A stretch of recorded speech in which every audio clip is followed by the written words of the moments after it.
did that. But he did it a minute too soon. Supposedly there it says 5:29. Trying to find my reading dilemma thing.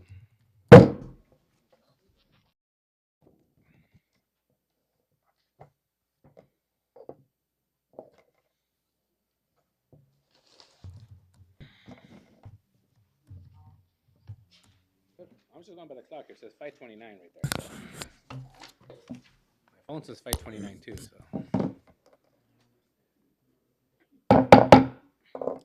I'm being given the finger, which means that we're at 5:30. Even though it says 5:29, but let's get started. Today is January 28th, 2025. It is 5:30, the new meeting time set at the last meeting. Yay, 5:30. All right. Let's go ahead and call this meeting to order. Can you please verify quorum? AJ Mosqueda, Present. Ron Rice, Present. Jim Allen, Tim Bowers, Present. Danny Bryant, Here. Pedro Rosales, Present. Scott Mulhern, Here. Gary Black, Bobby McDermott, Present. Ron Van Wy. Mr. Chairman, you do have a quorum. All right, let's go ahead and stand for the Pledge of Allegiance, please. Pledge allegiance to the flag of the United States of America and to the republic for which it stands, one nation, under God, indivisible, with liberty and justice for all. Thank you. A little bit of housekeeping information. If you have parked in the rear employee gate parking lot, which is located behind us, please immediately move your car to the front north parking lot to avoid it having been locked in. There is no public entrance from the hallway to the south parking lot. The only public entrance into the building is through the north entrance near the auditorium. All access to the DDS building is limited to staff only as a security precaution. If you wish to speak at the podium, please sign in on the sign-in sheet located in the rear of the table by the back door. Before you speak at the podium, please state your name and address for the record. Your full name, first and last name, and address for the record. To address the commission, please address the chairman. Do not speak to the audience or the staff. If you have handouts to give to the commission, please give them to admin staff to distribute accordingly. Restrooms are available and drinking fountains behind us. This meeting room, feel free to use facilities as needed. No food or beverages other than water are allowed in this meeting room. With that said, we'll move on to item number 3. Elect the chairman for the Yuma County Planning and Zoning Commission for calendar year.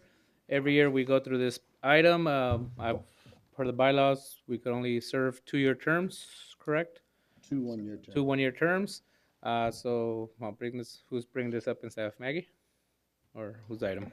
I'm sorry, Mr. Chairman? Anything you need to explain to the rest of us, or that's pretty much it? All right, so at Mr. this Chairman. time, I will go and entertain a motion for chairman for the next year. Go ahead. Yes, I would like to nominate Danny Bryant as chairman. Okay, we have a motion. We have a second. Any discussion? All in favor, say aye. Aye. Any against? All right. Item number 4, elect the vice chairman for the Yuma County Planning and Zoning Commission for calendar year 2025. Same bylaw rules apply. Do I have a motion? Mr. Chairman, Yes, ma'am. I would like to nominate Ron Van Wy as co-chair. All right, we have a motion. Do we have a second? I'll second that. All right. Any further discussion? Hearing none. All in favor say aye. Aye. Any against? All right. Motion passes. Gee, Is this all I get? that's all you get, and they'll do their things. Mr. Vice, would you like me to move? Mr. Vice. Not today? All right.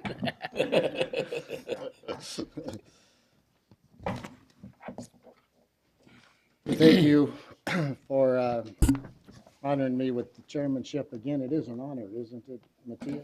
It's a lot of fun. All right, next item on today's agenda is the approval of our Planning and Zoning Commission regular meeting minutes of December 17th, 2024.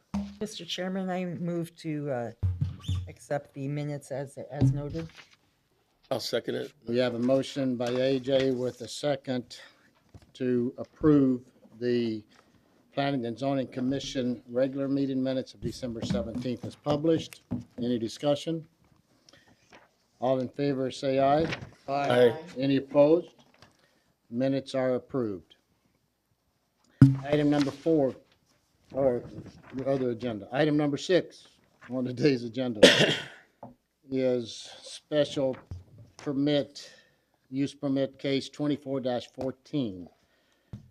Israel Rosales, agent for Jeremy and Monique Mitchell, requests a special use permit per section 1108.01C of the Yuma County zoning ordinance to allow cargo containers as accessory use on a parcel.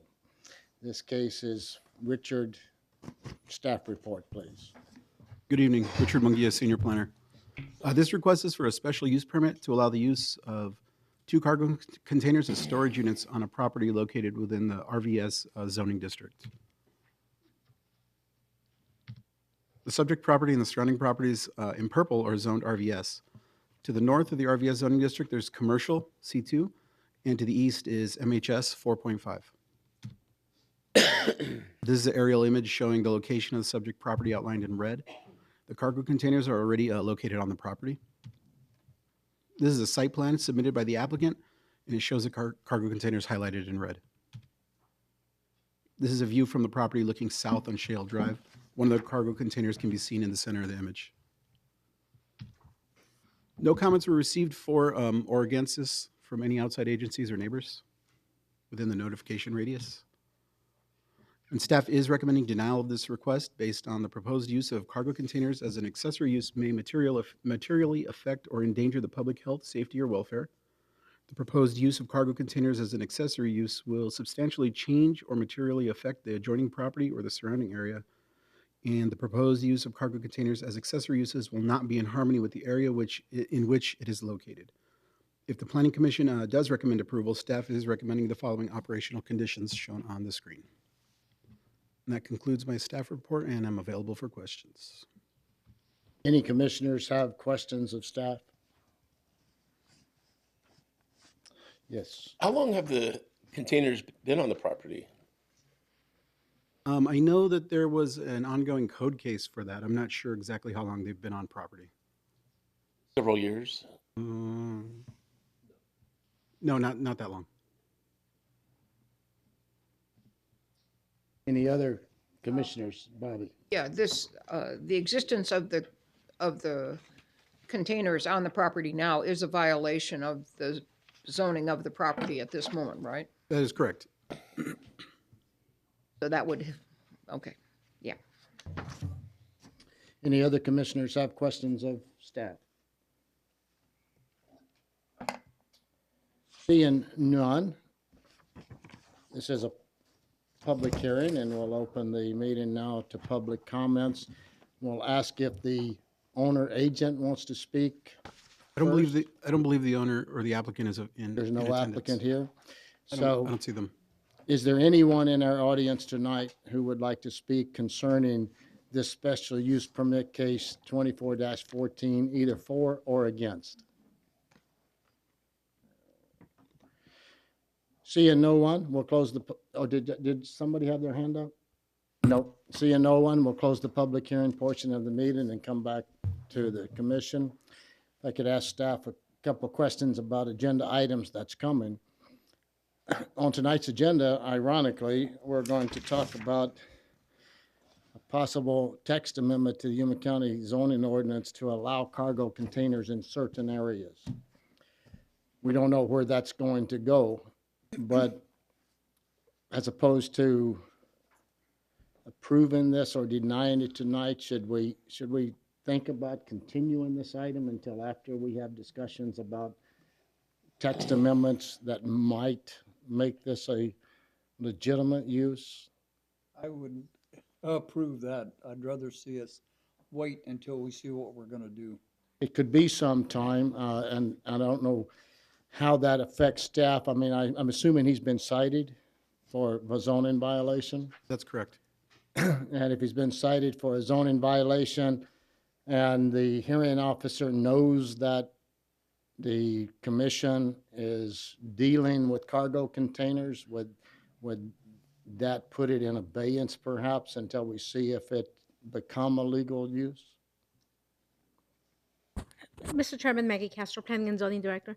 The hearing officer could choose to continue the hearing officer or the zoning violation case until the Board of Supervisors takes action on the proposed amendment to the zoning ordinance.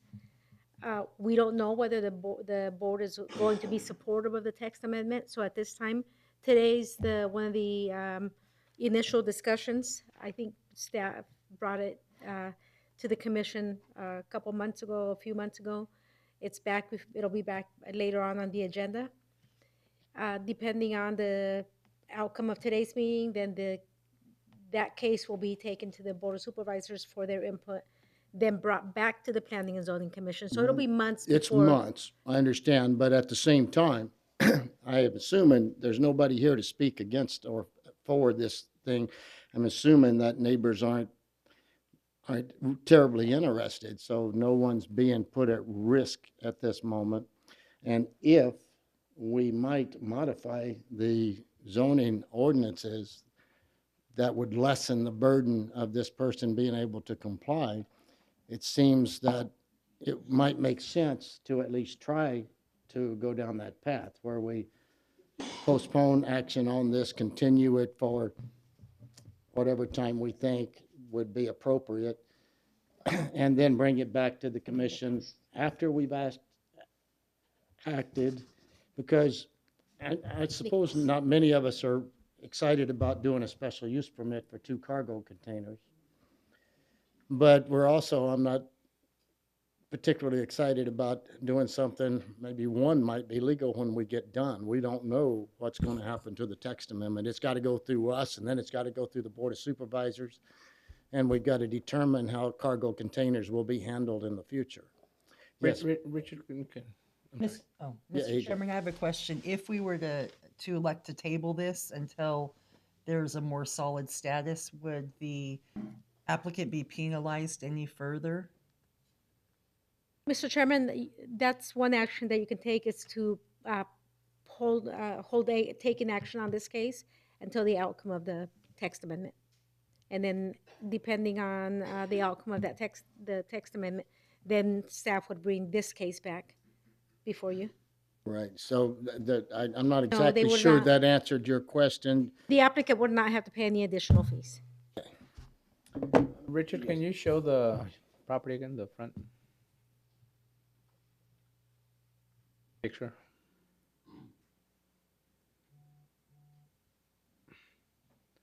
So there's 2 of them? That's correct. There's another, Oh, okay, the 8 by 20 behind, behind it. it's Can you show obstructed by the the aerial view that you had? aerial?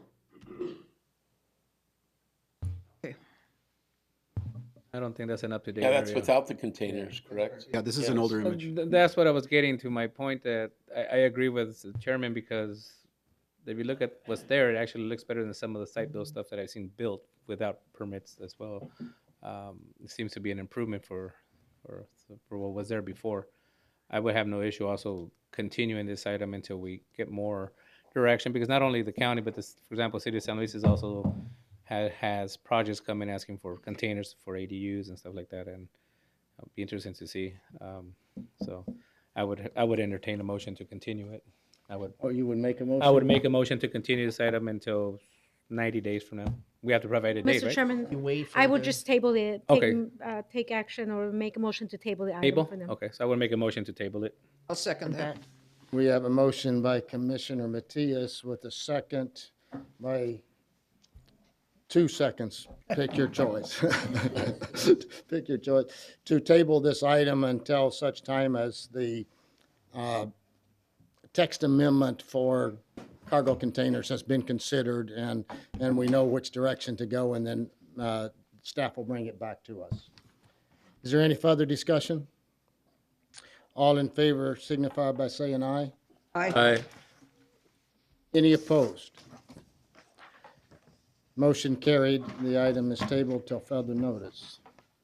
Next item on tonight's agenda is special use permit case number 24-15. Christopher Thompson and Arturo Esperanza of Thompson Design Architects are agents for Jamie and Deborah Mesa, requesting a special use permit per section 03B of the planning ordinance. Javier, staff report, please. Thank you, Mr. Chairman, members of the commission. Javier Barraza, Senior Planner, presenting special use permit case number 24-15. This project is located within the Yuma Mesa planning area at 2613 East County 16th Street. The intent, again, is to allow a venue for conferences, social and nonprofit events. This is the zoning and vicinity map showing the subject parcels highlighted in crosshatch at the center of the map.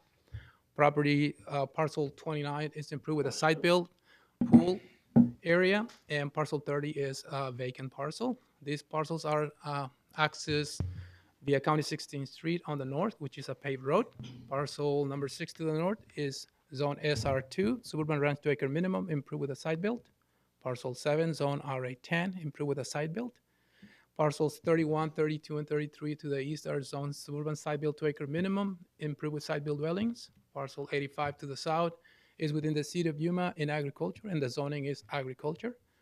Parcels 26, 27, and 28 to the west are zones suburban site build 2-acre minimum, improved with site builds as well. And finally, parcel number 5 is a zone suburban ranch 4-acre minimum, improved with a site build dwelling, and everything is under the noise zone. This is an aerial view showing the subject parcels outlining Cyan and its current development, as well as the neighborhood. This is a site plan submitted by the applicant. In orange is the location of the existing home. In red is the proposed facility. And the area in purple is the proposed parking lot. This is a view looking south of the subject parcels from County 16th Street. This is parcel 29. And this is parcel 30, where the parking lot will be located. This is a view looking northwest of the subject parcels. This picture is from the southeast corner. Staff received no comments from owners within the zoning area. We received comments from MCIS and Rural Metro and Fire Department. The staff recommends approval of a special use permit case number 24-15, subject to the following performance condition.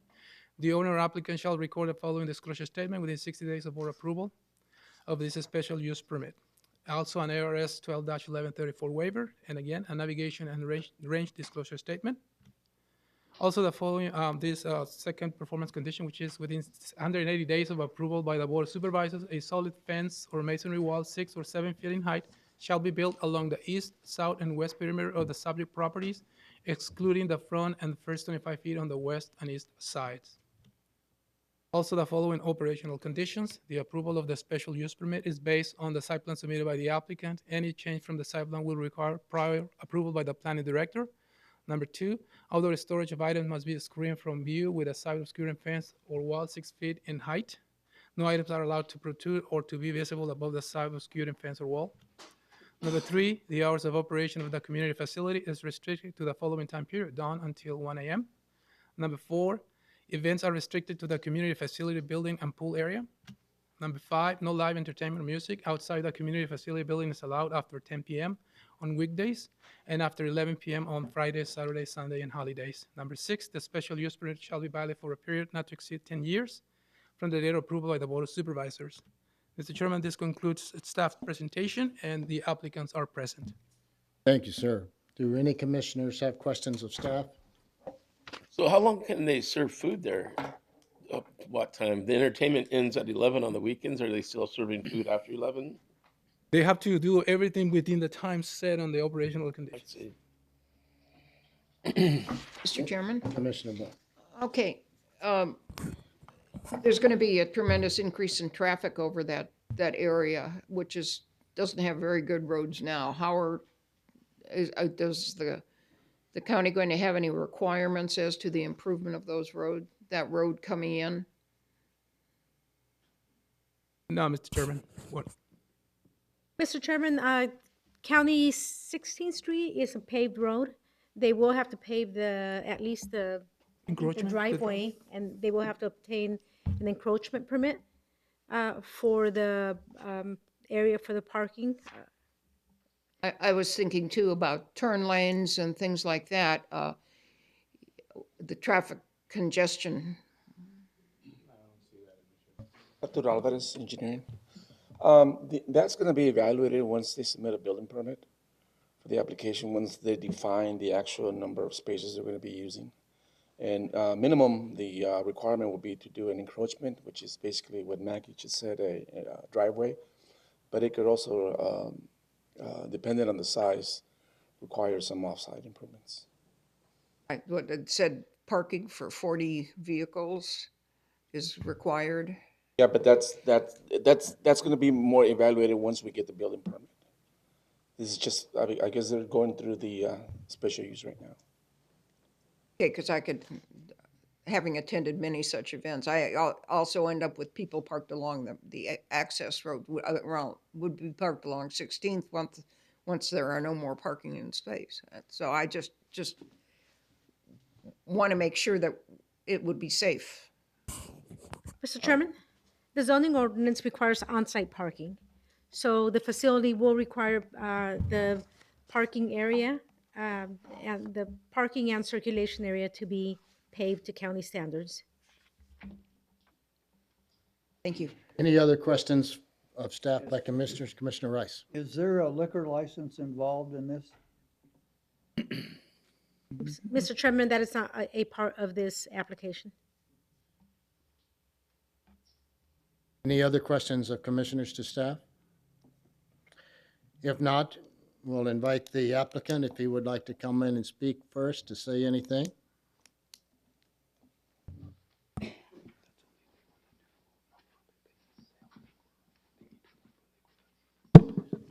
Good evening, Commissioner. We appreciate your time. Christopher Thompson with Thompson Design Architects, representing the Mesa family in this application.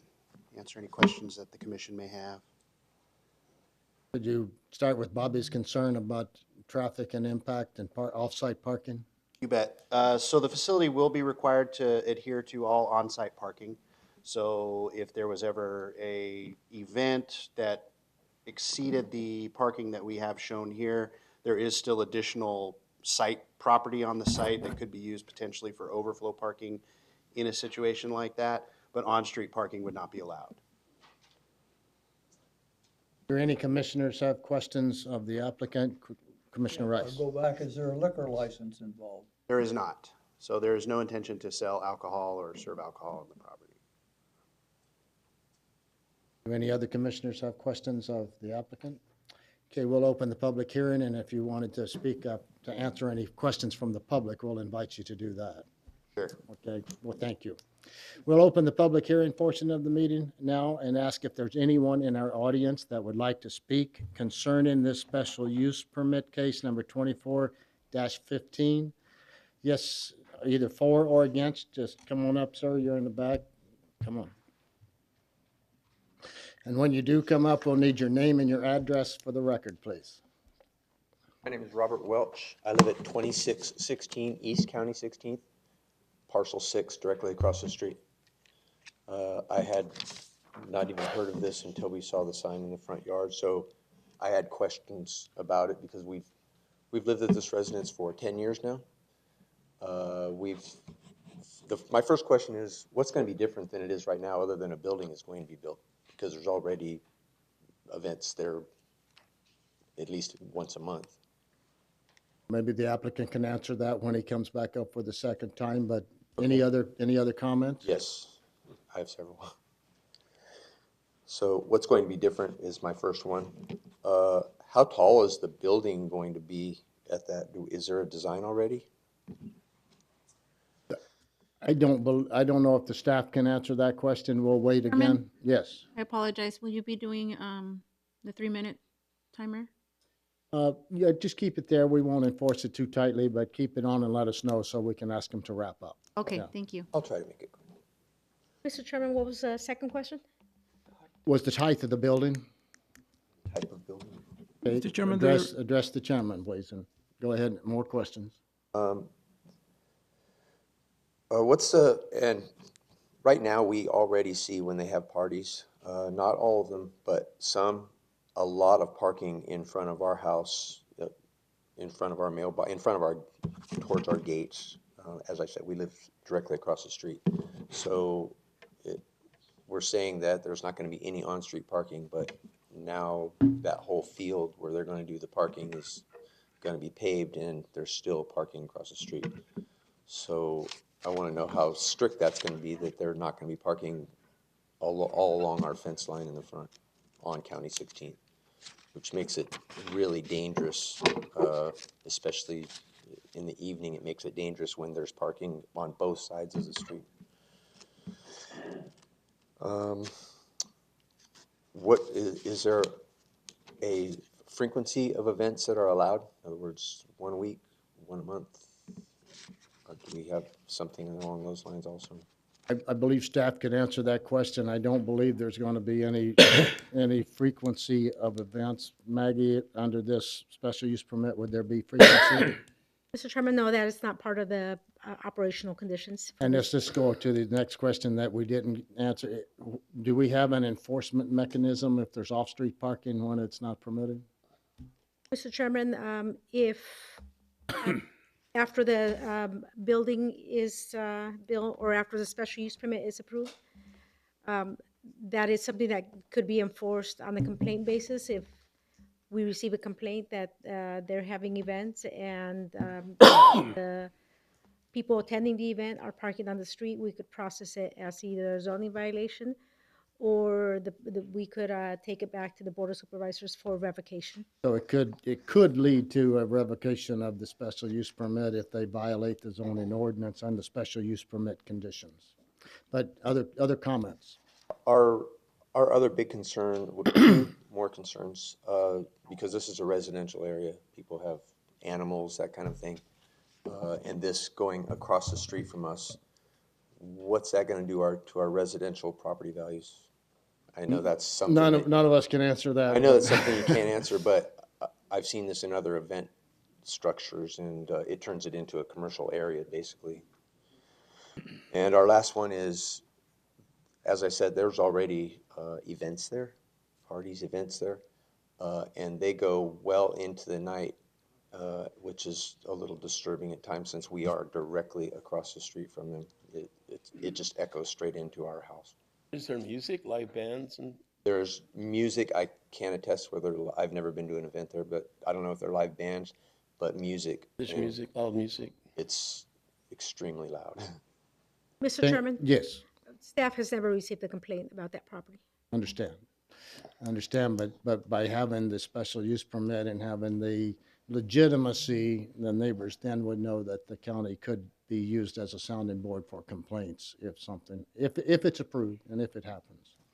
And we've always refrained from saying anything because it's once a month or whatever. But if it's going to be often, then my animals may not. So are you on the undecided list? Are you opposed to it? At this point, we're opposed to it. Thank you, sir, for coming, and we'll give the applicant a chance to answer the questions that staff couldn't answer for you at the end of the public hearing portion. Anyone else in the audience that would like to speak concerning this special use permit case?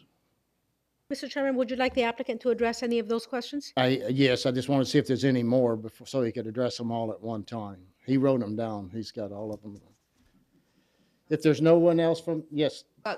Yeah, one question I would like to know from the applicant as well is your current events inside of a building or is it open? And if it's inside of a building, then that makes a difference on the noise. If the noise is already bothering people, how that could be mitigated. And before he answers that, is there anyone else in the audience that would like to speak before I close the public hearing portion? If not, I'm closing the public hearing portion and then asking the applicant if they would come address Commissioner McDermott's questions as well as anything they would like to comment on from the public. Sure. Appreciate the opportunity, and Ms. Mesa's here, so it's her project. But I will address the questions related to the design. There is a preliminary design of the building. It would not be any taller than a two-story residential structure. And what I'll say next will address some of the other questions that were asked as well as Ms. McDermott's question. One of the benefits of formalizing the property and creating a built structure to have these activities is that it provides containment for the noise as well as the parking. So by formalizing the parking lot, organizing the parking, makes it much more efficient. She's able to fit the vehicles that she needs to on the property without spilling over to the street by providing the paved and marked parking areas. By holding these events indoors, it helps contain the noise as well. Certainly, will it contain all the noise? Unlikely, but currently the events are held outside, so the noise, the music has to be loud enough to operate outside. By having this facility inside, it helps shelter that and contain that noise. The applicant has no issues with the operational recommendations that have been presented by staff and agrees to adhere to those, meaning that the events will close when mandated and will not exceed that, and is also aware that should there be complaints in the future, those complaints will be addressed, could be addressed by revocation of the permit. So the intention would be to be fully compliant and be cooperative with any complaints that may arise. So the purpose of the project is to provide a better environment for these activities to happen that is more agreeable to the property than currently is able to happen. Commissioner McDermott. Yeah, going back to the photo, please, Javier.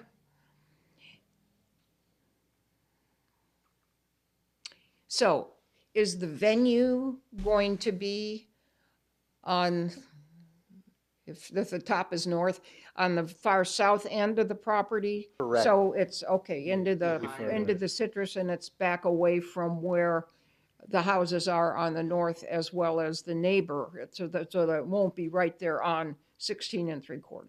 Correct. The view of the venue will be screened by the existing residents. Correct, and just from the noise standpoint, of putting it on as far as to the end of the property as possible, of course, it's going to eliminate a lot of the noise. And I can understand why outdoor events are always louder, because you've got all the noise, sound going into the air, so.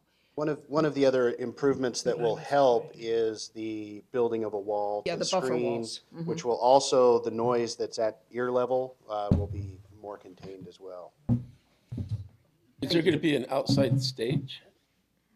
No? Be all interior. Commissioner Rice. What type of activities are presently being done or do you plan on having there?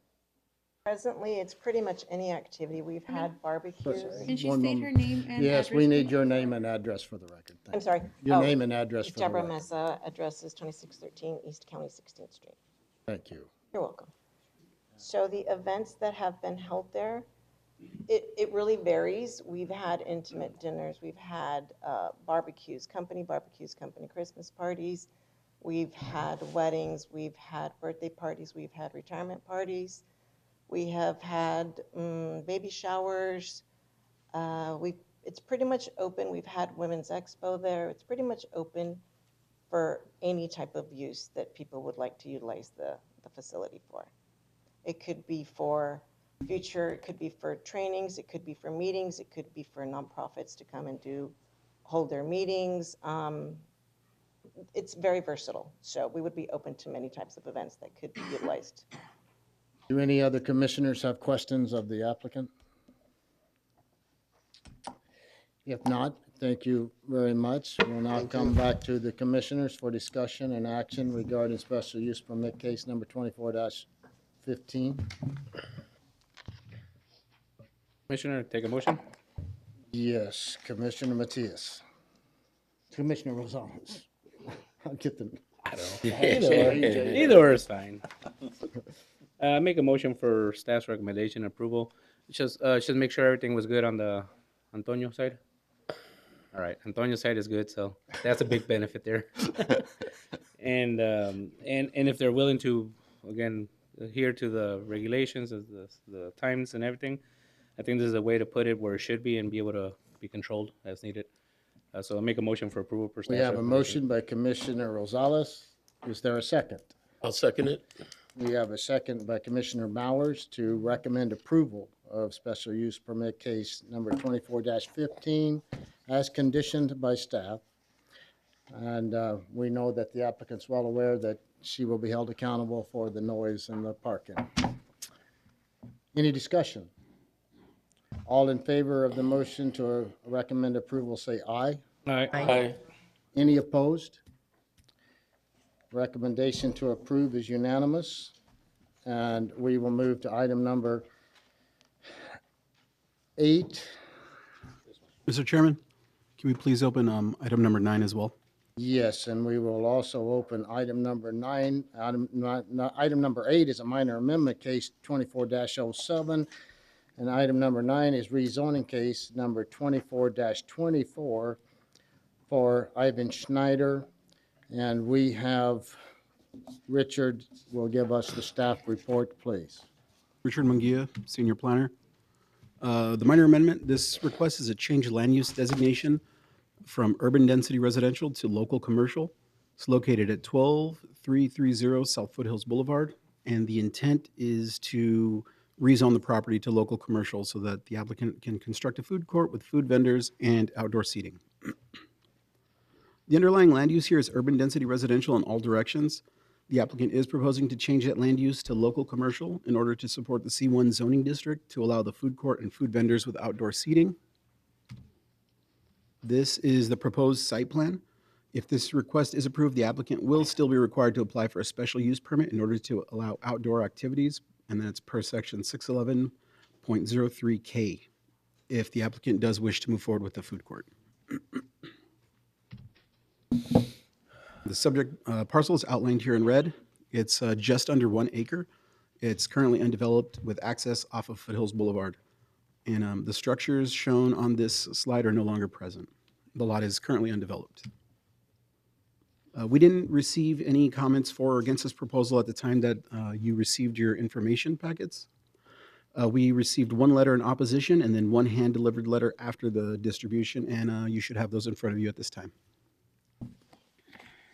Staff is recommending approval for the minor amendment. As far as the rezone, this is to rezone the parcel from MHS 20 to local commercial C1. All of the adjacent property is residentially zoned. Properties to the north, south, and west are zoned MHS, 20,000 square foot minimum. Properties to the east are zoned RVS.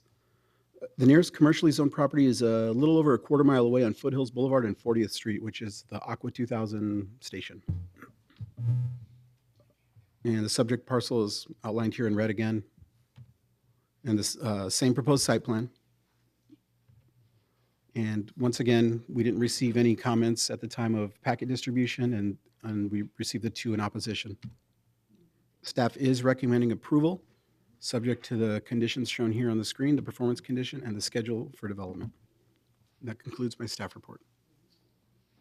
Thank you, Richard. Do any commissioners have questions of staff? Commissioner Mosqueda. I'm confused on the scoring. It indicates a 245, and then on your range at the description doesn't match. If the recommendation is approval. Let me take a look at that really quick.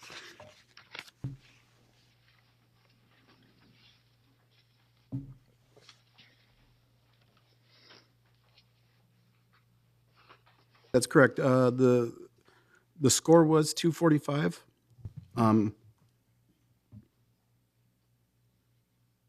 It should likely be denied, but it is staff's intention in this instance to continue the commercial corridor, to expand the commercial corridor of Foothills Boulevard down to this portion.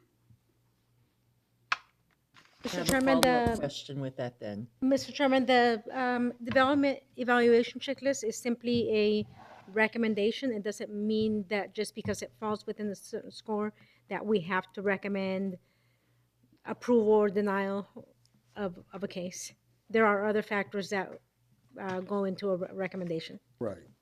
Yes, you still have the floor. Then I have a follow-up question to that. If that's the case, does that in trying to expand that corridor with what you just referenced, does that mirror the comprehensive plan? Is that part of that? Yes, there's a section in the staff report that identifies encouraging the development of small businesses by providing an adequate supply of land classified for small-scale commercial usage. And that would be C1. Thank you, that answers my question. Thank you. Any other commissioners have questions of staff? Mr. Chairman, even though it's not represented on the case map, there are areas about a quarter mile to the north and then another quarter mile to the south that are already designated as commercial along Foothills Boulevard. Quite a mixture of commercial and residential along Foothills Boulevard already. Does any other commissioners have questions of staff? If not, we'll open up the public hearing portion of this meeting and ask anyone who would like to speak in favor of or against the minor amendment or the rezoning case. And if the applicant wants to speak first, we'll give that courtesy. I'm in opposition, so I'll sit down. Yeah, well, he may want to speak after you speak, because he can answer questions that way. So, all right, so if you're in opposition, you can come on forward. He's passing at this point. Anyone who wants to speak in opposed or against, come on forward. Am I first? Yep, you're number one so far. I want to be Mr. first. Chairman, Mr. Chairman, just to clarify, you've opened the public hearing for both cases, correct? I did open the Thank public you. hearing for both cases. Members of the commission, my name is Jim Smith, 221 South Second Avenue, Yuma, Arizona. I'm an attorney and I represent the Pate Family Trust. And they own the property where their home is immediately next door to this property. Now, this involves a parcel of, or a distance on Foothill Boulevard between 40th and 44th Streets. That's a half a mile. Now, as I drive down there, there is no commercial uses but in this half a mile block. On the side to the east, it's all manufactured homes, and on the side to the west, it's site-built homes. This property is, the Pate family property was built in 1969. The Pates have lived there ever since and continue to live there. The applicant seeks to have a food court with 44 parking places next door in this residential area. I would submit that that is not a compatible use with the residential area that this property is in. And the other point I think that is important here is that there are plenty of commercial properties available both on the other side of 44th and the near side of 40th Street for commercial development. And so the Pate Family Trust strongly objects to this. Now, from reading the papers that I have read about this, I don't see any real compelling reason that the applicant has to force a rezoning from a residential to commercial. Now, I can tell you several reasons that I feel that would work against the application is this. A food court with 44 projected parking places next door to a family home is not a compatible use. Also, I see from the documents that I don't see that there has been presented any traffic study to see if a right turn lane is necessary to get in and out of this multi-tenant food court. And if it does, it would require taking part of my client's property to do that. It is a possible and probable noise issues with a food court with 44 parking places and who knows how many vendors would be there. I would submit to the commission that this is easily construed, if granted, to spot zoning. There's no other commercial in the area, and the next door neighbor opposes it. So. Thank you. Any commissioners have questions of? Thank you. Thank you. Appreciate your comments. Anyone else in the audience that would like to speak concerning either the minor amendment case or the rezoning case, come forward. Name and address for the record, please. I'm sorry, so I'm having a trouble hearing. Name and address for the record. I own Peterson and live at 13128 East 42nd Drive, which is directly in front of this area. I object because I think it's going to be a lot of traffic, a lot of extra noise, and it's a quiet neighborhood. It's a residential neighborhood. I also feel that the applicant would probably not live up to the permit. Right now, he is, in my opinion, in violation of the current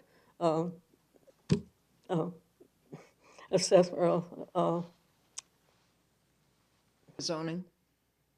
The way it's zoned now, with current zoning. And he's been doing this for a couple years. He's been selling political paraphernalia. He also has cars on there now that are for sale.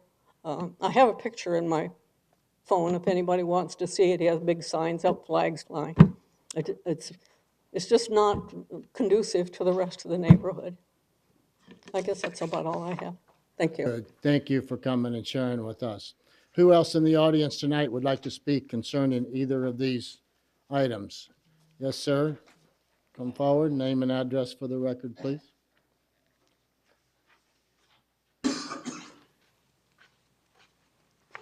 My name is David Blover. I live at 13116 East 42nd Drive. I'm her neighbor. Being the second house from that street, I've seen a lot of numerous almost accidents. In fact, I've seen a couple, 3 in that exact area. For one thing, the man's been using this place, residential lots, and he's been using them for selling cars, selling RV trailers, and everything has been on there for sale. And there's been people where they almost get rear-ended because people slow down to look, see what it is, you know. I'm not against going commercial. I just think it needs to have the right business in there, and what they're proposing, I don't think is the right business.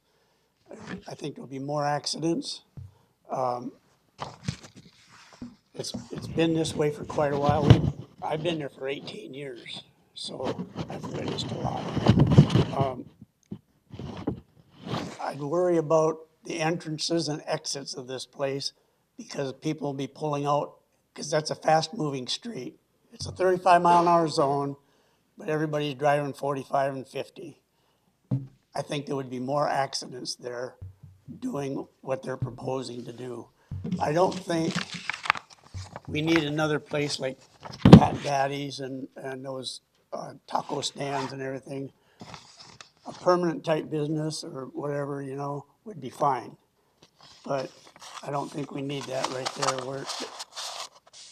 They have bands and everything playing down there at Fat Daddy's. That's across from the Foothills Bank.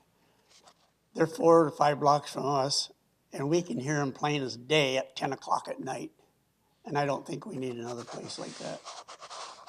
And what's the stipulation going to be as to what type of business will 6 months or a year from now, if he decides to change to something else, what will he put on there then?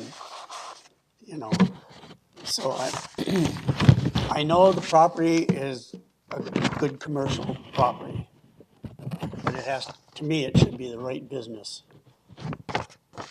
Thank you for sharing with us tonight. Is there anyone else in the audience that would like to speak concerning this case? Yes, ma'am. Cindy Hall, 3650 South Avenue 5E, and I'm representing the Triola Ross Trust, who owns property at 12366 South Foothills Boulevard, as well as the adjoining property, 12852 East 43rd Street, which properties butt up against the Pace property. We're all three, along with the one up for rezoning, we're all three right in a row there. We've been there at that property since 1997. We knew at the time that eventually that area would be going commercial. There's been a lot of subdivisions south on Foothills Boulevard that as yet we haven't seen what the impact of that is going to do with the infrastructure, the traffic, the water. I know during season, the fire trucks in rural metro is up and down Foothills Boulevard all day long, and that road is fast moving. It's hard to even get out when you are at a position to be able to do so. It's just really overwhelming to try and transverse that Foothills Boulevard.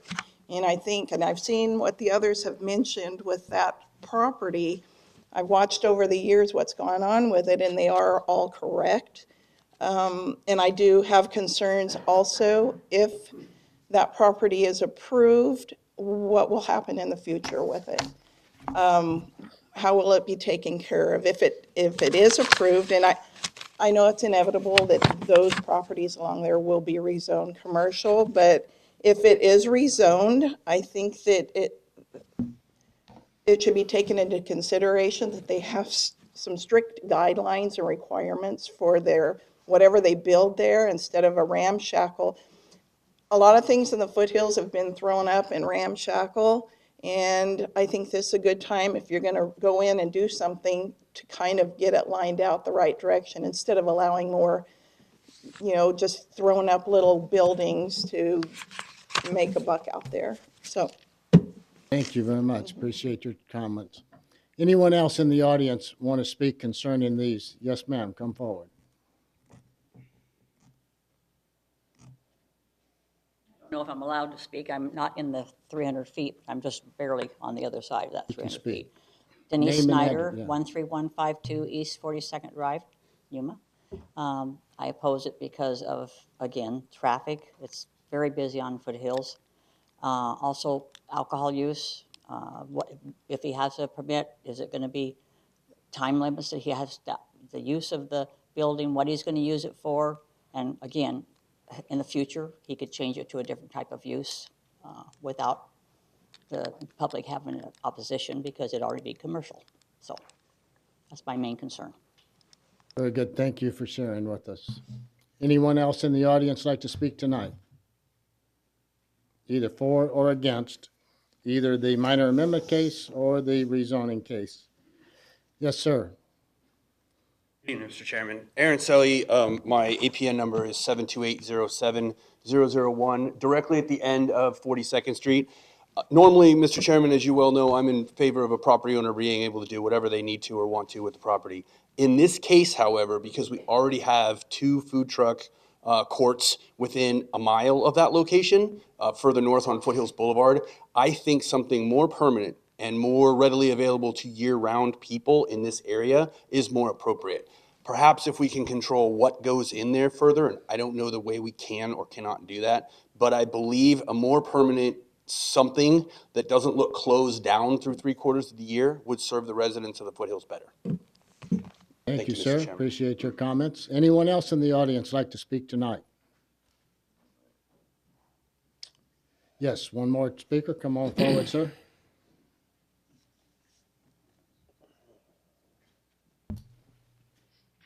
Ivan Schneider, 11528. I own the property.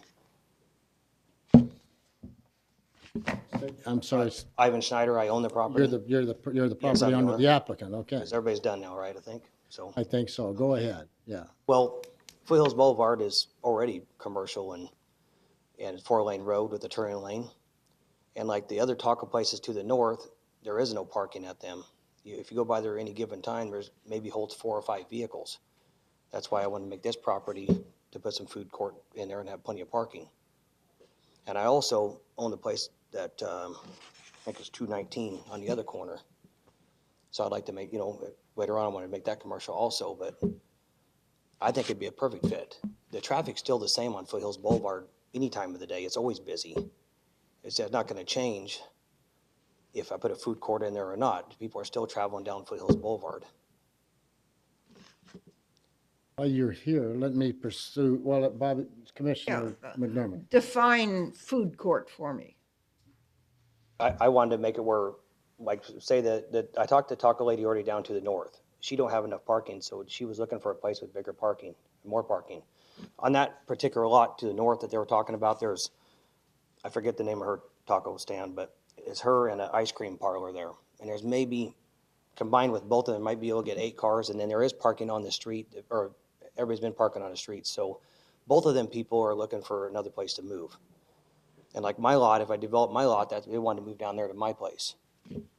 So, but basically, you're not looking for anything permanent. It's all going to be transient. Permanent for the winter months, you know? Because that's, there's really nothing in the summer there anyways. It's like if you go over, you know, to Fortuna, to Wheezy's, the other problem is like when they shut down the eatery and they let the gas station go in there. We have 4 gas stations at Fortuna. We didn't need another gas station on Foothills Boulevard. We have one to the south. You know, and so when they took out the eatery, there was no place to sit down and eat. I've been going to Foothills for 30 years myself. I've been a winter visitor for 30 years. And the eatery's been there ever since I've been going there. And at least you had a place to sit down and eat. You can't even sit down nowhere and eat no more. That's the reason I wanted to put this food court there. And put that patio there, so people had a place to sit down and hang out. But the majority of the people are winter months people, not summer month. You're getting some company there next to you. I'm Layla Schneider. I'm also a daughter of the applicant. We are looking to do a year-round structure, a shade structure. There's nothing that's open during the summer. That's what we're hoping to maybe get, you know, these taco trucks or something to where we could have something to go on during the summer. We would want, you know, a full-time place where we could have something to eat and sit down. It's not, Yeah, and we're not opposed to building a building closed, I later and guess, having but- somebody in there permanently. but we would like to just have like a shade structure with tables and chairs and ample parking where people aren't parking in front of people's mailboxes and houses and driveways or stopping in the middle of the intersection to run across the street and pick up their burrito they called on the phone. You know, we thought maybe it'd be safer. There is 2 entrances on the property. As I said, I the understand, entrance I and the understand what exit. they're saying about the concern about a lot of traffic on Foothills Boulevard. There is a lot of traffic on Foothills Boulevard. It just is, you know, but that's not, I don't think that's gonna change anything. Do any commissioners have questions of the applicant? I mean, I understand what you're saying. The traffic you're going to be attending to is the current traffic that's already on Foothills Boulevard. Yeah. I also understand the publics were, some of the comments were they want commercial, different type of commercial, but in order for you to offer that, you got to convert the property to commercial. Regardless if it's going to be a food truck, that's going to be down the road, down through the business license or development services side. But you Special use, right? Yeah, but any outfit, let's say a Wendy's wanted to open up there, they wouldn't even look at your property if it's not commercial. So you need to have his own commercial in order for the next step to happen. So I understand what you're trying to do. If you're able to move some of that traffic from the other, where that taco lady and the ice cream man To the north, yes. to the north and provide parking, I get that, and that might be something beneficial for the Foothills Boulevard area as well. So I understand what everybody's talking about and what you're trying to do as well. So And there's nothing, like on where 40th Street is, which you guys know where that's at, right? Yeah. That's a lot more traffic on 40th now. There's nothing like on this side, or on the south side of 40th. Everything's on the north side. We have a question for staff. We could zone we could do the minor amendment, we could do the commercial zone, and still doesn't mean there'd be a food court there, right? They have to have a special use permit to put the food court, is that accurate? That's correct. So there's 2 decisions to be made tonight, right? Is this property right for commercial zoning, which is Maggie's point, is that this should be a commercial corridor someday. But even if we do that and the applicant understands that, that doesn't mean there could be a food court there if the special use permit wasn't issued. Because that would go through the whole process all over again. We would get our bite at the apple and then the Board of Supervisors would have to approve it. So, and you're aware of that, right? You're aware that even if we did tonight what you're asking us to do, your food court would still just be an idea until it got through the special use process. Right? Because there has to be a limit. I understand everybody. I mean, Foothills shuts down. There's nobody after 8 o'clock in Foothills anyways. I heard the other gentleman said they play till 10 o'clock. I've never heard music play till 10 o'clock in the Foothills. So I understand there's got to be limitations of whatever we do. Right. Any other questions for commissioners for this applicant? If not, thank you. If we have more questions, we'll call you back up. Last call, is there any other speakers on this 2 items? We will close the public hearing portion of the meeting for both the minor amendment case and the rezoning case, 24-07 and 24-24, and come back to the commissioners for discussion and action. Commissioner Rice. I have a question for Maggie. With it zoned like it is right now, RUD, with the activities that this individual is doing, is he in violation of that zoning? Mr. Chairman, there was a state law that was passed a couple years ago that allows mobile food vendors, even on residentially zoned properties, by right. However, if he wants to have a mobile food court that would require structures and outdoor seating and other types of improvements, that would require compliance with zoning, that would require a special use permit and compliance with parking and setbacks and buffering and screening, all other requirements of the zoning ordinance. I didn't understand that he already had a food truck there. I heard he was selling commercial items. Is that correct? Cars. Correct. I don't think there's a mobile food vendor on the property at this time. So the question was what he's doing now. Yeah, apparently he's doing some kind of commercial work. He's selling cars and flags and this kind. I just don't know, is that compatible with this zoning? Mr. Chairman, I'm not sure if we have a zoning violation case on this property. I know we did receive a couple complaints for some properties, both off of Fortuna Road and Foothills Boulevard, for similar issues. I'm not sure if this is one of the properties that a complaint was filed. Complaint was filed, but there hasn't been a citation issued. Mr. Chairman, we do have an open zoning violation case for the activity that is going on the property. So to answer your question, Mr. Rice, it is not compatible. All right. Did you want to add one thing quickly? There's, the gal said I was selling stuff on there. I do have 2 of my cars on the lot for sale. I own them. So yes. Yes, and you have a zoning A violation. friend of mine sold his Trump flags there and was asked to move. Not my deal. Thank you so much. Okay. Commissioner McDermott. Yeah, I was looking at the picture that we received of the property, and so it doesn't appear, it looks more like a car sales lot as opposed to anything residential right now. So it concerns me that it's clearly a residential neighborhood now. This, I don't know, there should be maybe classes of commercial, but There are. if it's, and we have no control once it's commercial anyway, it can go to any commercial use. Well, let's check that out.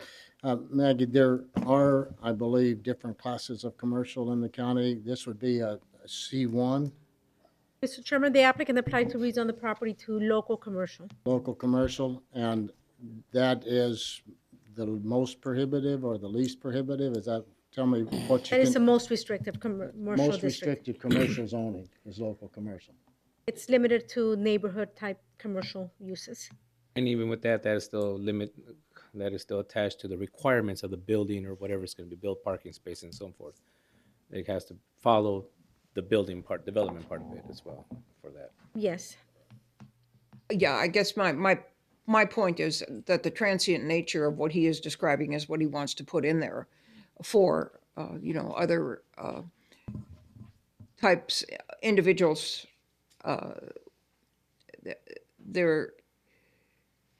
Most of those types of properties around town are not really that pleasant to look at. They're not that would not meet a standard where I would want to live next door to it, so. Understand, the only thing I continue to remind us of is that we're not approving a food court tonight. If we approve it, we're approving a local commercial zoning category. And before he could do a food court, he would have to convince a majority of this board to make a recommendation or convince the Board of Supervisors that that is the thing. Okay. And not only that, remind that by doing that, he's gonna have to adhere to the requirements of that food court or whatever gets built. Right now, as Maggie mentioned, someone could put a food truck and sell that other without any control on the county side by right of ownership. So he's actually putting himself in a situation where he's gonna have to make improvements into the property, maybe fencing or whatever, once they get to that point. So it will be an improvement.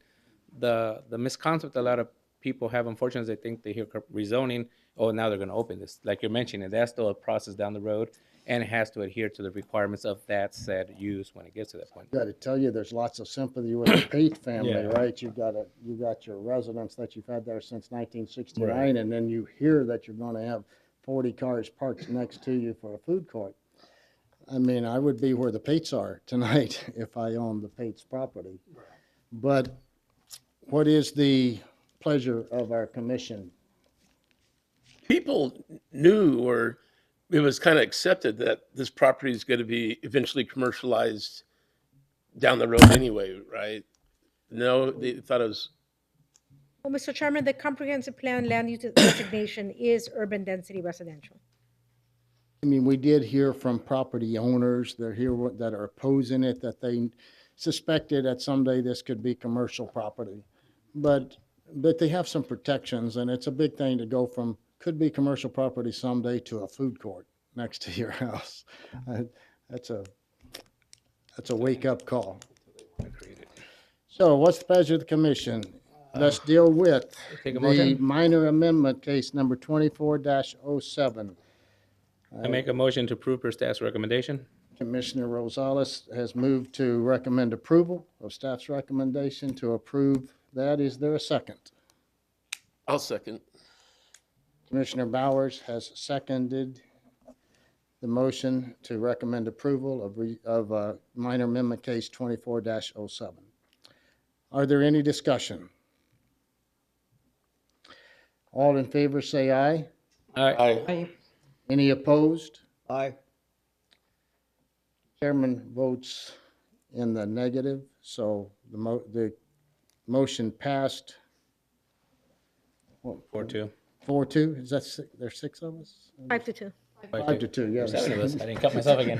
I always forget to cut myself. Just as I depended on you for a calculator. Do that again. More fingers. Next, let's deal with the rezoning case, number 24-24. Make a motion to approve with staff's recommendations. Commissioner Rosales makes a motion to recommend approval. I'll second. There is a second by Commissioner Bowers. Any discussion? All in favor say aye. Aye. Any opposed? Aye. The vote is the same, 5-2. The commission recommends approval of both the minor amendment case 2407 and rezoning case 2424.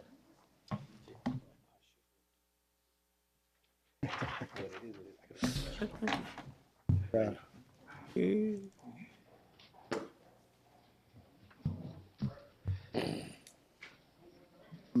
Item number 8 on tonight's agenda.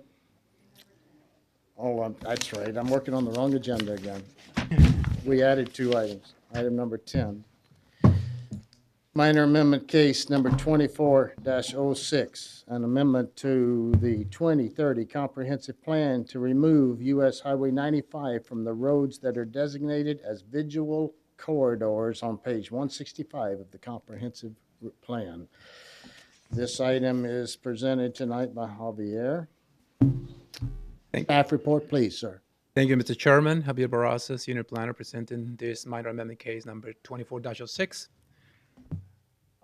This is a chronology. Would you like me to read it, how everything started? No, I think we're all aware of that. Okay. If you could just... I will just go briefly on all the slides. Recap, Stop yeah. me with, you need me to stop? This is pertains to section 621 that provides development standards for properties within the visual corridor overlay district, which is along Highway 95 on each side of it, 500 feet each side. So this applies to those properties that want to be developed. And then we have more chronology, how this came about to be.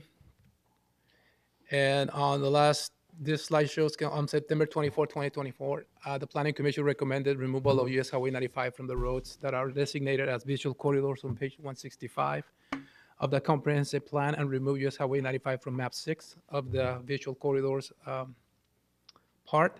And on November 4, 2024, the Board of Supervisors instructed staff to start an amendment to the 2030 comprehensive plan to remove US Highway 95 from the roads that are designated as visual corridors on page 165, and also to remove US Highway 95 from map 6 as a visual corridor. After that, we did more reach out and received additional comments from Bureau of Land Management and also from the United States Army Yuma Proving Ground and the Arizona Department of Transportation. Their comments are in this packet that you received. This is if the proposed change is approved by the board, it's got the text that is in strike-through format is intended to be deleted, and text in bold letters format is proposed new text to be added.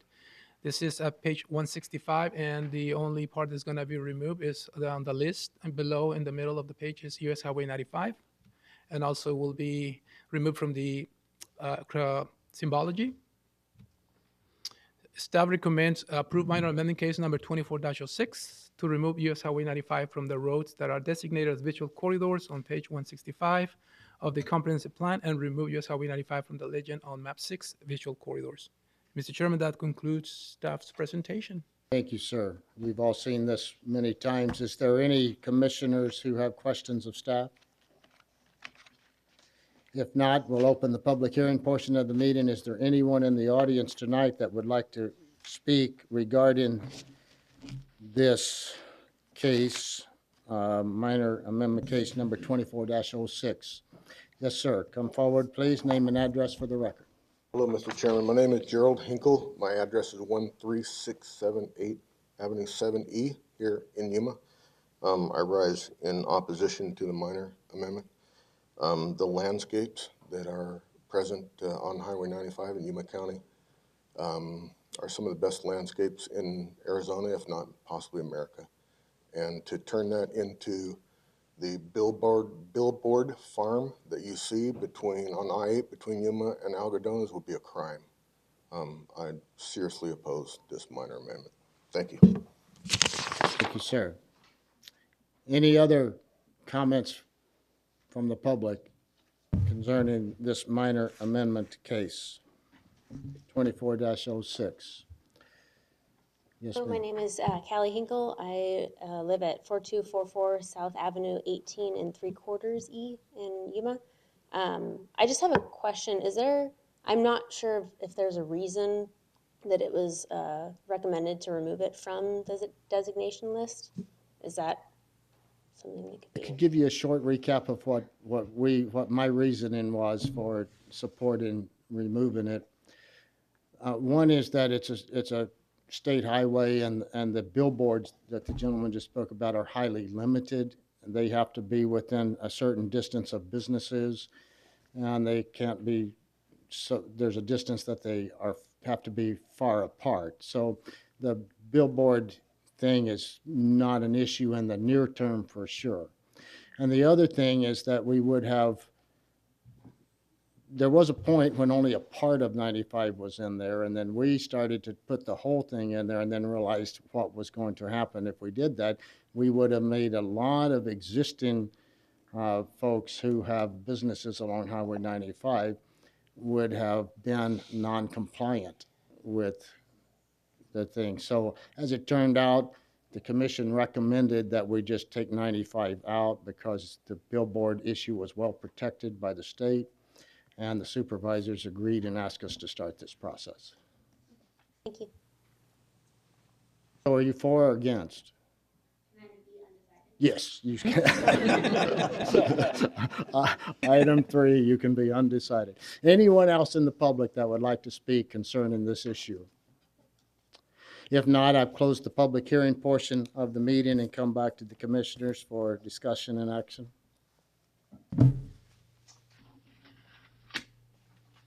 Motion to recommend approval of minor amendment case number 24-06 is made by By you, and I'll second it. the chairman. I usually don't do motions, but I will, and seconded by Commissioner Rosales. Is there any discussion? All in favor, say aye. Aye.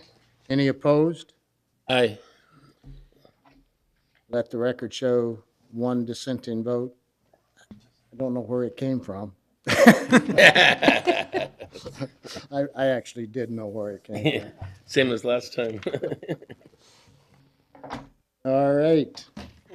The recommendation to approve is sent to the supervisors. Item number 11 on tonight's agenda. Discussion concerning possible text amendment to the Yuma County zoning ordinance to consider changes to section 110601, cargo containers. And tonight, our presenter is Javier.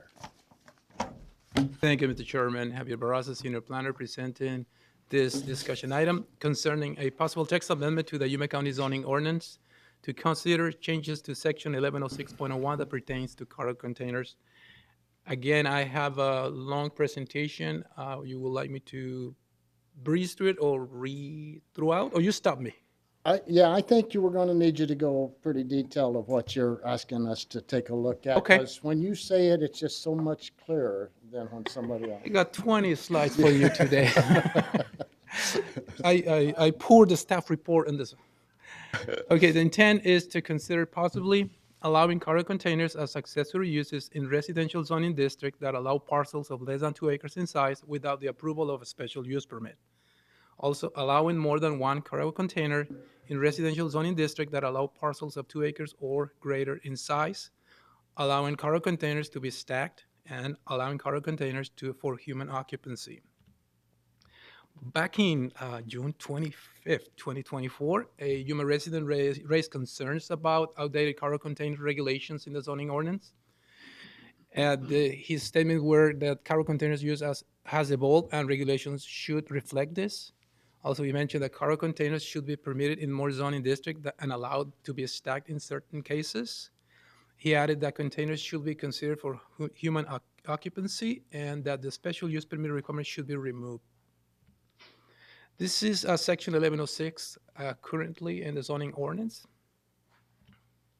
We conducted research, reached out to City of San Luis, City of Somerton, City of Yuma, Town of Welton. They did not provide any comments. La Paz County, Maricopa County, Pima County, City of Phoenix, City of Las Vegas, Nevada, City of Glendale, Yuma County Building Safety Division, MCIS Yuma and Yuma County Airport Authority, and Team Stedman of all storage containers. Also, Gerald L. Hinkle, Yuma County resident. Everybody is feedback. We provide the following. They provide all their comments and their interest on this proposed change to the zoning ordinance. Staff, this is the analysis staff came up with, that we have challenges in residential areas. Will be cargo containers can harm neighborhood aesthetics, lower property values, and create safety concerns.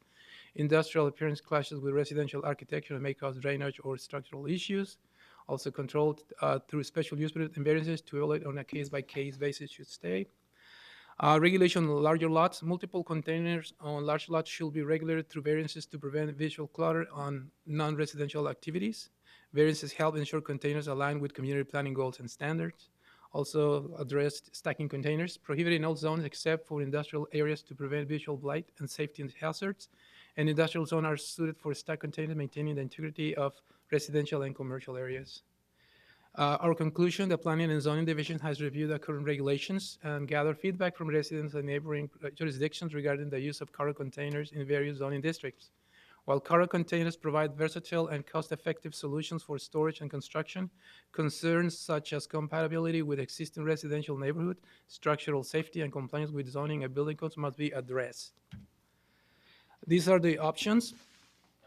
Number one, initiate a text amendment to the Yuma County zoning ordinance to allow one cargo container as an accessory use in the low-density residential, medium-density residential, high-density residential, manufactured home park subdivision, recreational vehicle subdivision, planned development, and local commercial zoning districts without requiring a special use permit, subject to conditions such as setbacks, appearance, and lot coverage.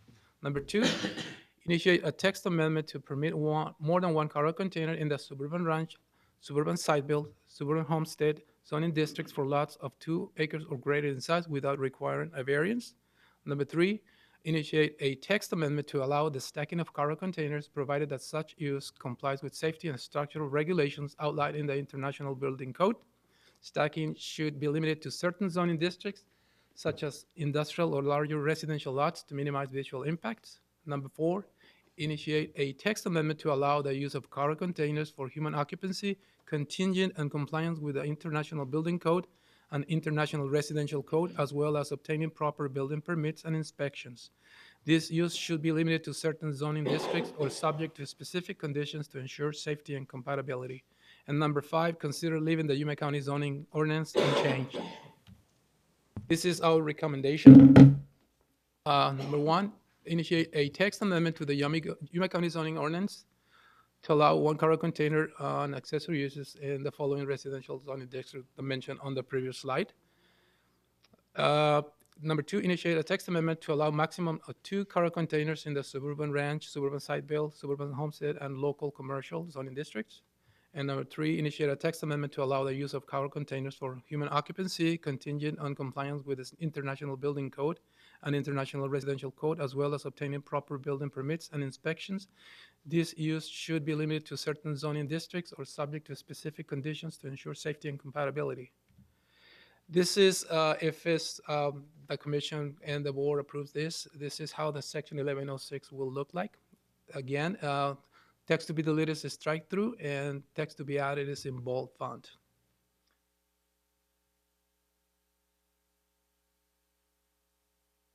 At this point, staff recommends forwarding this discussion item to the Board of Supervisors for further discussion and input. And that, Mr. Chairman, concludes staff's presentation. Thank you, sir. Any questions of staff from commissioners?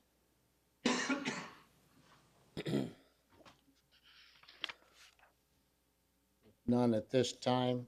Let's open the public hearing portion of the meeting and ask if there's anyone in the audience that would like to speak concerning this proposed text amendment.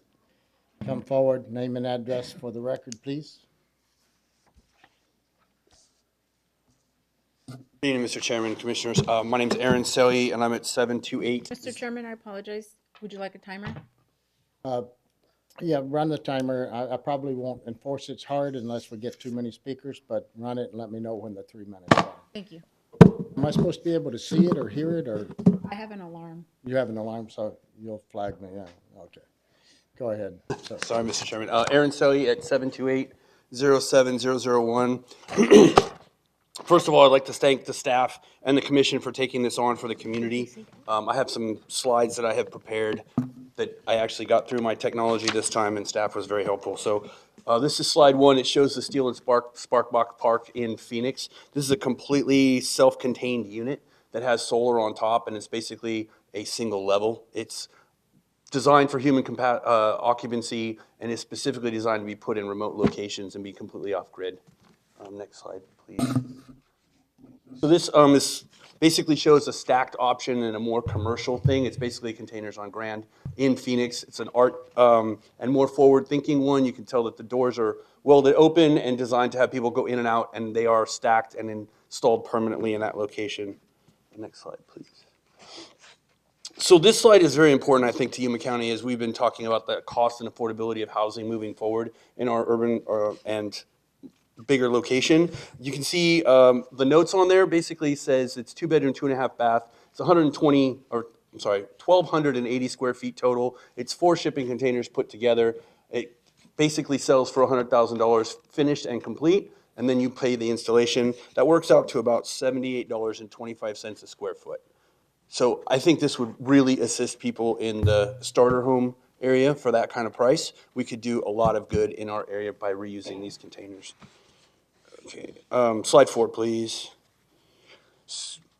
So I put this on here because of some of staff comments, said that the building and safety comment said that things would need to be reinforced structurally if you added large openings.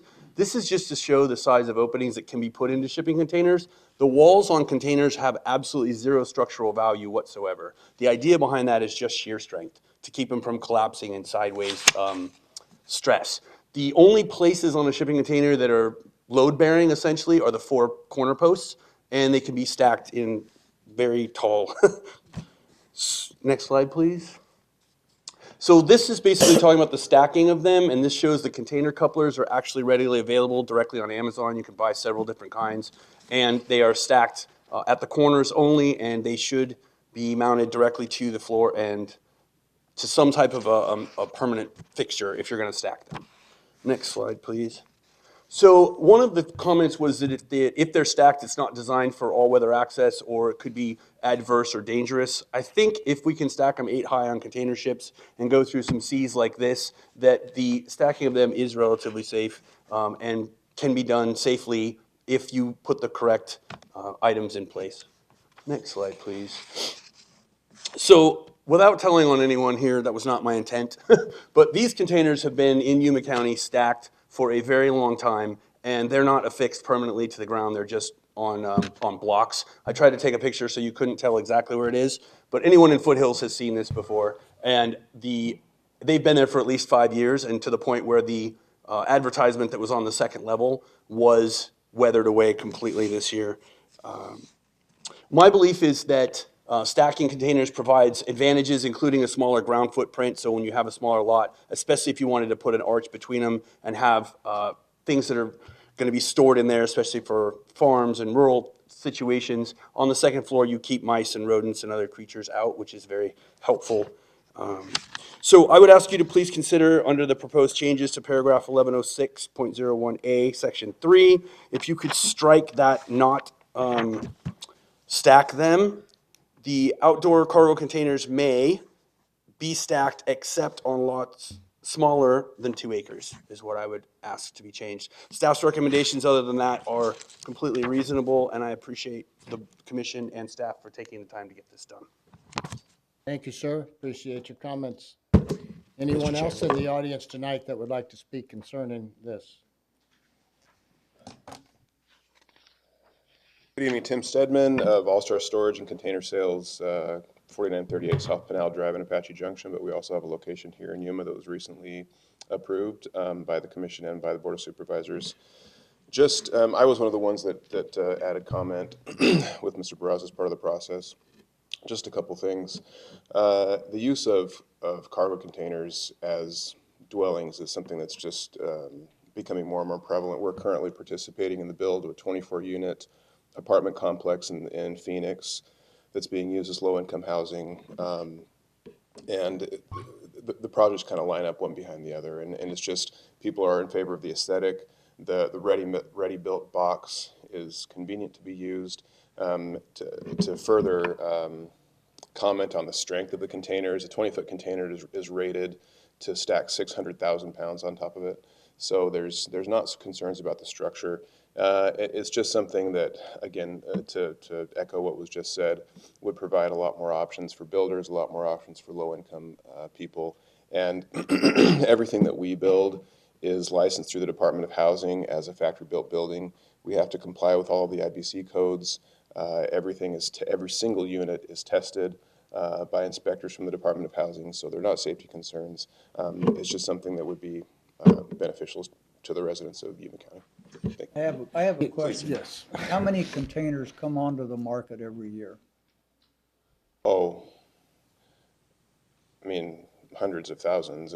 You're talking about, the way it works is shipping lines will have containers in their fleets for 10 years or so, and then they'll sell those into the secondary market. In addition to that, there are what they call one-trip containers, new containers, which are manufactured in China, take one trip across the ocean with cargo inside them, and then are sold as new boxes basically here in the U.S. So there are many, many, many containers. Yeah. So have you reviewed staff's recommendation? Do you have any recommendations? Do you think what staff is suggesting should be modified at all? I don't, I think it's a very sensible middle ground approach. I think, restricting it to not be in like the more, like the single-family residential homes and that kind of thing makes sense. The one thing I would say is the prohibition on stacking is problematic, especially the way I understand the current codes is that even in industrial zones, you can't stack containers unless it's like a drayage facility, where you're loading and unloading containers and that kind of thing. And that frankly doesn't make any sense. And it's difficult for us at our facility as well to utilize our space appropriately. So containers absolutely can be stacked safely. Yes, and I'll direct this to staff because they would know more. There was limitations, the number of containers that could be on a 2-acre parcel, I think was 2. Would that apply if they were doing a residential housing unit? I mean, what if they needed 5 containers to make their residential home? Would 5 containers be okay as long as it's going to be used as a residential home? Mr. Chairman, if the text amendment is approved and cargo containers are allowed for human occupancy, the applicant would have to apply for a building permit. They would have to submit engineered plans for the proposed structure or the cargo containers and how they're going to be modified. And then they would have to comply with the zoning regulations. If the zoning district allows a certain height, that's, for example, RVS, the maximum height is 20 feet. So depending on the height of the cargo container, they may not allow stacked cargo containers in RVS zoning districts. But if you're in a district that allowed 40 foot, you could go 3 high? If it didn't exceed 40 foot? Correct. So stacking would be allowed with engineering for a home permit. You would allow stacking and the number of containers would be unlimited. Correct. Possibly, yes. Huh? Yeah, in theory. Yeah, we're getting it on record here. It's not, Yeah. when Maggie says it, it's no longer theory. Yeah. Well, and I get where you're coming from because I saw earlier where it said, if they were using for storage containers and stuff like that, you had 2 per property. But then when you got to the human occupancy part, that left it open. It depends on what's being presented, I'm assuming. Just want to clarify Yeah, that. yeah. Make sure it's Right. that 2 doesn't cancel 3. Right. Correct. And we have the same understanding with the residential unit, whatever building code they could get an engineer to sign off of and it met building code, that's what they could do. Now that I have a question. Is that normal? I mean, typical in other areas, engineer is the one that has to design it, or is it if they're buying it from you, that's already engineered that way? So there are 2 avenues. One is the factory-built building route, which is what we do. And in that case, the engineering and everything is done prior and is submitted to the Department of Housing, and it's approved like as a model, as if you're building a mobile home. The other route is a site-built route, in which case engineering specific to each project is required. Yeah. Good. So, Jen, just to follow up, other than the stacking in industrial areas, you like staff's recommendation here? Yes. And what would you like to see for stacking in industrial areas? Allow stacking too high. We don't need to stack higher than that, but you need specialized equipment for it anyway. And one on top of another. To stack higher than 2 is like the picture that was shown under by the public. at the container depots, like in Long Beach, they'll stack them 8 high, but they've got special equipment for that. And nobody's spending $1 million on a machine to stack containers around. So you were required, I think, to get a special use permit to stack yours too high, right? It was a variance, yeah. A variance. Yeah. But you'd like to see that by right? It just makes more sense.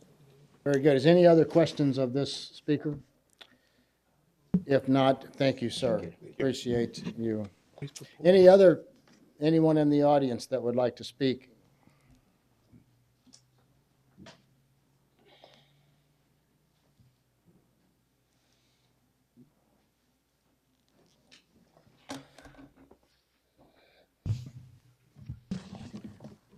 Vicki Grant, 15180 South Sierra Sands Avenue, Yuma, Arizona. Couple things I'm concerned about. I've looked on, like you said do some investigation on what's going on with the cargo containers. And I did, and I looked up several manufacturers online, and every one of them said, you shall not stack containers on top of one another. Now, they're referring to turning them into homes. Now, there are several things going on here. One is purchasing that container already put together. It's already got electric, plumbing, and it's ready for hookup on a slab, just like a mobile home. That's what he's showing you. Also, what he's not showing you is the variety of these container homes. There are many, many sizes to choose from. And they're already done, already ready to be put on a slab. According to Arizona's rules already, these cargo homes have to be the same as any home that's built. It has to meet all the requirements for electrical, water, septic, all those good things for safety for our citizens. So they are going to have hookups for electric, water, and it says that they are to be inspected to make sure they're safe, and a possible occupancy permit the first time to make sure that everything is safe for that person to live in that cargo container. Now, the other concern is some of these people want to buy a container and make it into a home, and that's a whole different thing because, one, if they buy a used container, the average life is 25 years, and you don't know what shape it's in or how old it's in is what's been in that container. It says to modify improperly a shipping container's structural integrity by adding windows and doors can cause it to collapse. So that's very dangerous if we're going to give out permits for people to do that. But they said in Arizona, if you want to do that, you just go through the standard permit process just like you do as if you're building a regular home for the very first time. So I give credit to all of your investigation. Most everything that I found was exactly what you put in front of us and was perfect right to the letter. And I even went to some other states and other localities here in Yuma, and everything is the exact same thing. That there is a difference, though, between buying a wonderful, well-made unit or allowing someone to put a unit on their property. It did speculate that we keep the wording correct, that we call them, we don't call them tiny homes because they're not tiny homes. A tiny home is on a trailer that's movable. We don't call them small houses because a small house is a tiny home that's built as a house and it stays in one place. The proper name is a cargo home or cargo home area where we take small bits of land and we have hookups, and they can then be brought in and sat down and have a whole community of different sizes, different colors, different varieties. But I still am concerned about stacking them unless they're pre-made and we know they're structurally sound. Stacking them here in Yuma with somebody making a homemade really scares me just a little bit. Thank you so much for your comments. Anyone else who want to speak tonight?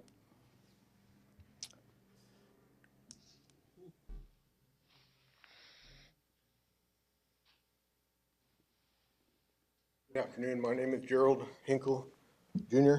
Again, my address is still at 13678 Avenue 7E. I appreciate the committee's review of my very well thought-out written comment that I submitted in favor of easing the restrictions here on cargo containers. As the folks have presented, cargo containers have changed over the years. You know, they used to have the concept of an old railroad car with graffiti on them and whatnot, and things have really changed. There are very low-cost, pre-engineered options for shade structures that you can put between a couple of cargo containers. I appreciate the staff recommendation on how to address easing these restrictions. My only comment would be that staff's recommendation that you limit the number of cargo containers on SR2 and the different zones that have minimum 2-acre lots. Staff is recommending that the number of cargo containers be limited to 2. A cargo container, the biggest 40-foot high cube container that you have is 400 square feet.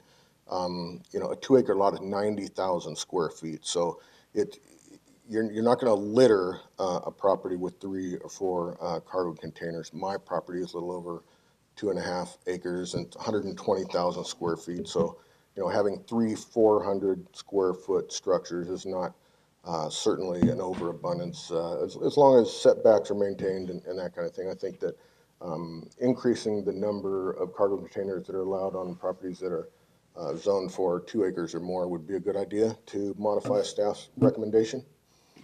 I also wanted to thank the chairman for the ability to address you guys here in the Aldrich Auditorium. Harold Aldrich, as you know, is a war hero, severely disabled Vietnam veteran. He led the county for many years. I was shocked to see that his portrait was removed from the lobby here in this building, and I was hoping maybe somebody could look into why that happened. Thank you. I have a question for you. How do you feel about stacking these? I think stacking them for the purpose of the habitation would be fine, but as far as stacking them for storage purposes, I would limit those myself to commercial situations, because how are you going to access the second and third container, on a residential property? You're going to need equipment and whatnot. So as far as use for storage of these containers, when you're stacking these things in a residential situation, I'm not dramatically in favor of stacking them. However, in a commercial situation or in a situation which you're stacking them for the purpose of habitation, I'm in favor of that. Thank you very much. Appreciate your comments tonight. Is Mr. there Chairman? anyone? Yes. Just for clarification, Yes, Maggie. under the proposed text, the gentleman brought up that the number of cargo containers on lots of 2 acres or more should be increased from 2 to, I'm not sure if the recommendation is 4 or. Thank you, Mr. His Chairman. comment, his is 4, so is that was similar? I was the first speaker. I was trying to remember what his recommendation. His was about number 2, right? The number of cargo containers. Mr. Aaron, was it your comment that you would like to increase the number of containers? Yes. Anyone else like to speak tonight? One more speaker. Yes, sir.